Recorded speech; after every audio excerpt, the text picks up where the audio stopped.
DTCP plot కొంటే land appreciation అనేది ఒక లాభం, శ్రీగంధం చెట్ల మీద వచ్చే ఆదాయం మరో లాభం. డబుల్ బెనిఫిట్ ఆఫర్ తో సిర్లసీమ 2. రాబోయే ఆంధ్రప్రదేశ్ 2024 ఎన్నికలకు వైసీపీ మొత్తం 174 స్థానాలతో పాటు అలాగే 25 ఎంపీ స్థానాలు కూడా ప్రకటించిన పరిస్థితి. మొత్తం 199 స్థానాలను అయితే ఇప్పుడంతా కూడా అభ్యర్థులను అయితే ప్రకటించారు. ప్రస్తుతం సామాజిక సాధికారతకి పెద్దపీట వేస్తూ వాళ్ళంతా కూడా ప్రకటించిన పరిస్థితి. ప్రస్తుతం దీనిపై మాట్లాడేందుకు చెల్లిపోయిన మంత్రి వేణు గారు ఉన్నారు.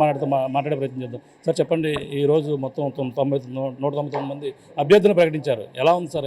ఏ విధంగా సామాజిక న్యాయం చేశారు? అంటే జగన్మోహన్ రెడ్డి గారు ఒక ధైర్యవంతుడు, రాజకీయాల్లో ఒక చరిత్ర సృష్టించిన వ్యక్తి దాంట్లో జంకుడు లేకుండా నేను ప్రజలకి మంచి చేశాను, నాకు ప్రజలు ఓటు వేస్తారు, అది ఆయనకున్న నమ్మకం. అందుకే 199 స్థానాలని ఒకేసారి ప్రకటించారు. అందులో సామాజిక న్యాయం అనేటువంటి పదం అంటే ఇంకా అలా జగన్మోహన్ రెడ్డి గారికి ఎవరు సాటరారు. సోషల్ జస్టిస్ అనే వర్డ్ వింటే జగన్మోహన్ రెడ్డి గారికి గుర్తొస్తారు. అంటే ఏ సామాజిక వర్గాలు ఏ జిల్లాల్లో ఉన్నాయి, వాళ్ళకి ఉన్న సామాజికమైనటువంటి స్థితికి తగినటువంటి ప్రాధాన్యత లభించిందా లేదా. సామాజిక వర్గం ఉండొచ్చు, కానీ వారి దగ్గర ఆర్థికమైనటువంటి లోటు ఉండొచ్చు, రాజకీయ నాయకులు దొరక్కపోవచ్చు. అందులో వెతికి బట్టి ఆ సామాజిక వర్గాలకు గుర్తింపు ఇవ్వడం అనేటువంటిది అది ఒక జగన్మోహన్ రెడ్డి గారికే సాధ్యం.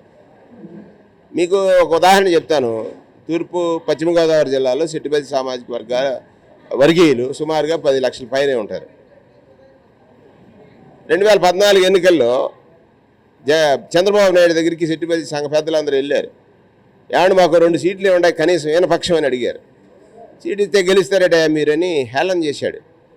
సంఘ పెద్దలందరూ వచ్చి రోధించారు.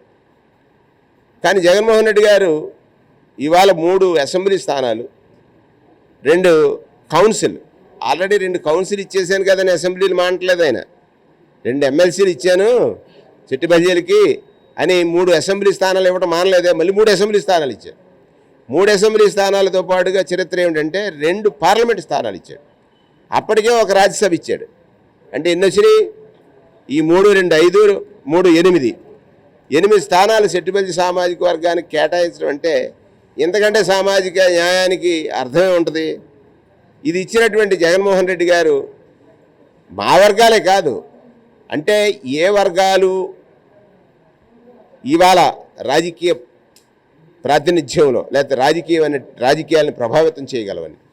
చంద్రబాబు నాయుడు తెలివిగా ఏమనుకున్నాడు, నేను 2 ఓసీ వర్గాలు కలిసిపోయాం మేము, ఇక బీసీలు లెక్కలేదు, ఎస్టీలు లెక్కలేదు, ఎస్సీలు లెక్కలేదు, మైనారిటీలు లెక్కలేదు, పేదలో లెక్కలేదు. కానీ జగన్మోహన్ రెడ్డి గారు ఎవరిని లెక్క అనుకున్నారు? ఎస్సీ, ఎస్టీ, బీసీ, మైనారిటీలతో పాటుగా పేద వర్గాల్లో, ఉన్నత వర్గాల్లో పేదలు లెక్క అనుకున్నాడు. అంతా ఒక పక్షాన్ని ఉన్నారు, పేదల పక్షాన. అందుకే ఆయన క్లాస్ వార్ అంటాడు. ఆ క్లాస్ వార్లో ఈ వర్గాలన్నీ కూడా లబ్ధి పొందుతున్నాయి. ఇద్దరు బలమైన వాళ్ళు కలిస్తే 4 బలహీనులు, 4 సామాజిక వర్గాలే కాకుండా ఉన్నత వర్గాల్లో ఉన్న బలహీనులు అందరూ కూడా ఇక్కడ బాబాసాహెబ్ అంబేద్కర్ ఇచ్చినటువంటిది ఓటు ఒక వరం. దాని విలువ ధనవంతుడు దరిద్రుడికి సమానంగానే ఉంది.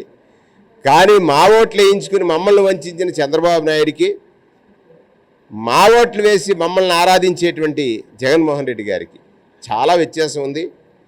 ఇది చరిత్ర. ఈరోజు వైఎస్ఆర్ కాంగ్రెస్ పార్టీ అంటే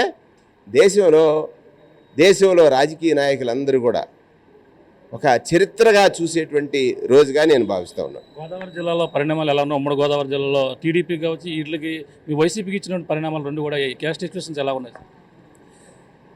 ఉభయ గోదావరి జిల్లాల్లో వైసీపీ ప్రభంజనాన్ని ఎవరు అడ్డుకోలేరు. చంద్రబాబు నాయుడు అంచనాలన్నీ తలకిందులైపోతాయి. ఎందుచేత ఎస్సీ, ఎస్టీ, బీసీ, మైనారిటీలు కూడా వైఎస్ఆర్ పక్షాన ఉన్నారు. దానికి తోడుగా ఆళ్ళ వర్గీయులే పోటీ చేస్తున్నారు. ఎస్సీ, ఎస్టీ, బీసీ, మైనారిటీ వర్గీయులే అధికంగా పోటీ చేస్తున్నారు. పార్లమెంట్లకు పోటీ చేస్తున్నారు, శాసనసభలకు పోటీ చేస్తున్నారు. చంద్రబాబు నాయుడు కేవలం తన వర్గము, తనకి తోడుగా వచ్చేటువంటి పవన్ కళ్యాణ్ గారు వర్గం అని చెప్తున్నారు. పవన్ కళ్యాణ్ గారు చేత చేయకూడని తప్పులన్నీ చేయించేశాడు చంద్రబాబు నాయుడు.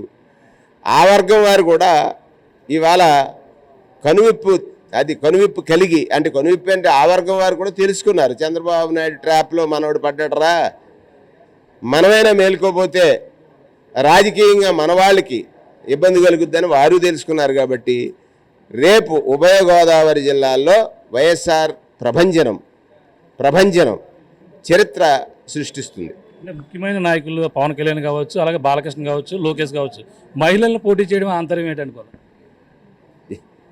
ఏంటి అంటే ప్రధానమైన పవన్ కళ్యాణ్ అలాగే బాలకృష్ణ, లోకేష్ పైన మహిళలను పోటీ దింపారు వైసీపీ నుంచి. ఈ పరిణామాలు ఎలా చూడాలంటారు? అక్కడే చూడాలి జగన్మోహన్ రెడ్డి గారి ధైర్యాన్ని. మీరు అక్కడ పోటీ చేసేవారు మహిళలు శక్తివంతులని, మహిళా శక్తిని దేశానికి ఒకసారి చూపిందామని పవన్ కళ్యాణ్ గారి మీద పోటీ చేస్తున్నది ఎవరు? గీతమ్మ, అంతే కదా. Geethamma two experienced. Geethamma ZP chairman చేశారు, మెంబర్ ఆఫ్ పార్లమెంట్ రాజ్యసభ చేశారు, మెంబర్ ఆఫ్ పార్లమెంట్ లోక్సభ చేశారు, అలాగే మెంబర్ ఆఫ్ లెజిస్లేటివ్ అసెంబ్లీ చేశారు. అంత ఎక్స్పీరియన్స్ ఉన్నటువంటి గీత గారు, పవన్ కళ్యాణ్ చరిస్మా ఉండొచ్చు, కానీ పొలిటికల్ చరిస్మా ఉన్నటువంటి వ్యక్తి తూర్పుగోదావరి జిల్లాలో, అంటే అరెస్ట్ వేర్ ఈస్ట్ గోదావరిలో వంగా గీత గారికి ఒక చరిత్ర ఉంది. తూర్పుగోదావరి జిల్లా పరిషత్ చైర్మన్ చేసిన వారికి ఒక పరంపర ఉంది. ఆ పరంపరలో ముందు వరుసలో ఆవిడ ఉన్నారు, ఆ తర్వాతలో నేనున్నాను, ఆ తర్వాత వరుసలో వేణుగోపాల్ ఉన్నాడు. ఇలా ఈ జిల్లా పరిషత్ చైర్మన్ చేసిన వాళ్ళకి పరిధులు ఉండవు, ప్రజామోదం ఉంటుంది. పరిధులు కాదు, ప్రజామోదం ఉంటుంది. ఎక్కడికి వెళ్ళినా కూడా ప్రజలు ఆదరిస్తారు. ఆ ప్రజామోదం పొందడంలో వంగా గీత గారు ఖచ్చితంగా సఫలీకృతురాలు అవుతున్నాయి. ఇక్కడ మీరు అడిగారు కదా ఇప్పుడే, నేను ఇంతవరకు అది గమనించలేదు. కానీ జగనన్న ఇప్పుడు అవతల బలవంతుడు వచ్చేసాడు, బలవంతుడు అక్కర్లేదు, జగనే గీతమ్మకి బలం, జగన్ బలం ముందు పవన్ కళ్యాణ్ వంగి తీరాల్సిందే. చూస్తున్నాం ఇది పరిస్థితి. ప్రధానంగా సామాజిక సాధికారతకి పెద్దపీట వేస్తూ వైసీపీ తీసుకున్న నిర్ణయం, అలాగే ఒకేసారిగా మొత్తం అందరినీ కూడా 199 మంది అంటే ఎంపీ ఎమ్మెల్యేలు కలిపి అభ్యర్థులను అయితే 2024 ఎన్నికలకి అయితే ప్రకటించింది. అందులో ముఖ్యంగా చూసుకుంటే ప్రధాన నాయకులు ఎవరైతే ఉన్నారో పవన్ కళ్యాణ్ కావచ్చు, అలాగే బాలకృష్ణ, లోకేష్ పై మహిళలను పెట్టడంపై కూడా మంత్రి వేణు కూడా స్పందించారు.